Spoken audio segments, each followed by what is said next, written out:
La Fed, a través del Comité Federal del Mercado Abierto, es la entidad responsable de establecer las tasas de interés.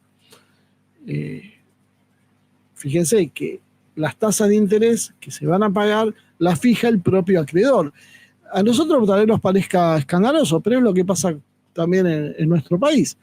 Uno tiene un crédito con un banco y el banco fija cuál es la tasa de interés.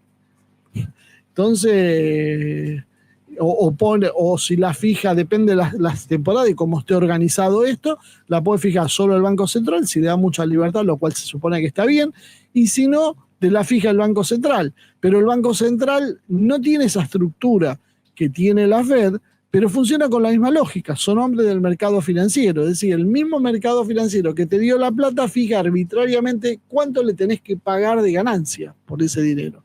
Es maravilloso, es el mundo perfecto para el acreedor. Uno puede decir, bueno, pero ¿cuánta plata es la que mueve Estados Unidos anualmente por esto? Por eso estamos discutiendo, pero bueno, son unos pesos al final, ¿cuánto le pueden cobrar? Bueno, en el año fiscal 2024, es decir, el último año de Biden, los pagos de intereses del gobierno, porque el todo anterior fue muy técnico, pero creo que acá se ve absolutamente claro cómo es la historia. Los pagos de intereses del gobierno federal fueron de 950.000 millones de dólares. Para tener una idea de lo que esto significa, todo el presupuesto estadounidense junto, que equivale a los 10 países que le siguen en gasto militar y toda esa historia que ya conocemos, es de 826.000 millones de dólares. Los pagos de intereses a la Fed por ese señorío, por ese derecho a imprimirles los dólares que el gobierno necesita, o sea, el gobierno necesita dólares, para eso se los tiene que imprimir la Fed, y para imprimir a la Fed le cobra intereses la Fed.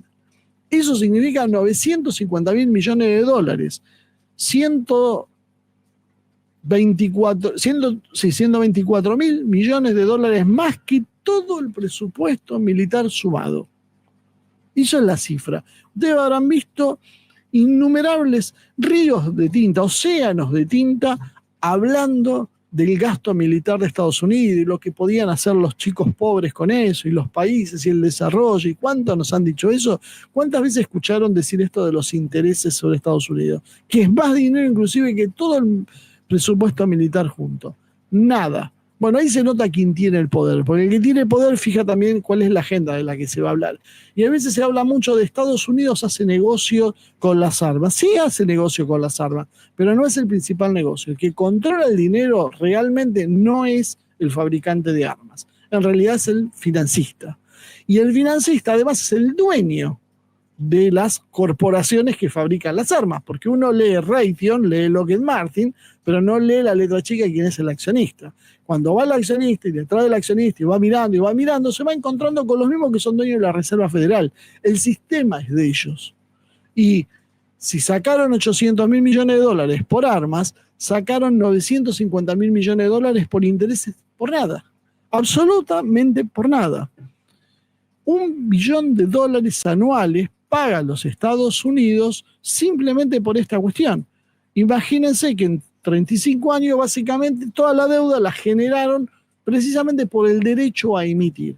Y lo más interesante es quién fija la tasa de interés. La tasa de interés lo fija el Comité Federal del Mercado Abierto, la FONC, también de la Reserva Federal. Como decía antes, ellos mismos ponen cuánto le tienen que pagar por el dinero que ellos mismos, es obligatorio. Es un monopolio perfecto, pues obligatorio que vos les compres a ellos, y además ellos te dicen cuánto vale, lo que se les dé la gana. La única objeción sería, bueno, pero hay una junta de gobernadores que van gobernados por el Senado. Bueno, imagínense si entra alguien ahí fuera del sistema. O sea, básicamente todos los que entran son parte del mismo sistema. Son toda gente de los mercados financieros que entran y salen de lo privado a lo público. Todos tienen pasado en los mercados privados.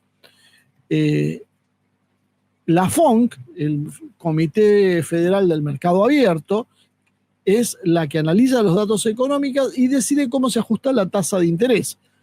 Se supone que con el objetivo de crear mejores condiciones y mantener la estabilidad financiera y de paso llenarse los bolsillos.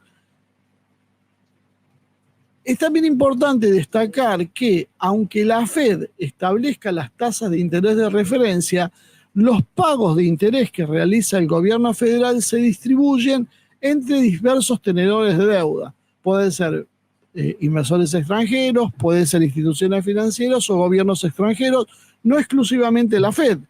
Es decir, el cliente financiero, el sector financiero, tiene como cliente perpetuo a los Estados Unidos. Es una deuda perpetua. Les cobra intereses por un valor mayor al del presupuesto militar anualmente.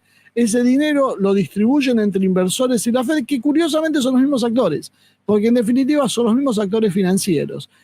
Y la Fed, además, la controlan los bancos centrales, controla además los bancos centrales del mundo occidental. Es decir, desde allí controla la política general, que era lo que explicaba antes. O sea, la Fed está controlada por un sistema financiero y a través de las Fed controlan otros bancos y a través de otros bancos centrales controlan los gobiernos. ¿O acaso no sabemos nosotros que los mercados son los que condicionan las políticas que debe tomar el gobierno? Porque un día se pusieron de mal humor y te cambiaron el precio, la tasa y demás y te hacen el país ingobernable. Bueno, son estos muchachos los que hacen eso. Y es por eso que de esta cuestión clave nadie habla nada, porque ¿cómo vas a hablar si en realidad este es el verdadero corazón del sistema? En resumen, para ir entendiendo, el modelo actual de la Fed está basado en un ciclo de endeudamiento permanente. El gobierno emite bonos del tesoro para financiar su gasto, la Fed compra esos bonos creando dinero de la nada. El gobierno, para devolver ese dinero, tiene que pagar intereses. El pago de los intereses lo financia con más deuda. Como este sistema es circular, garantiza una fuente constante de ingresos para la banca e inversores privados que posean deuda de los Estados Unidos.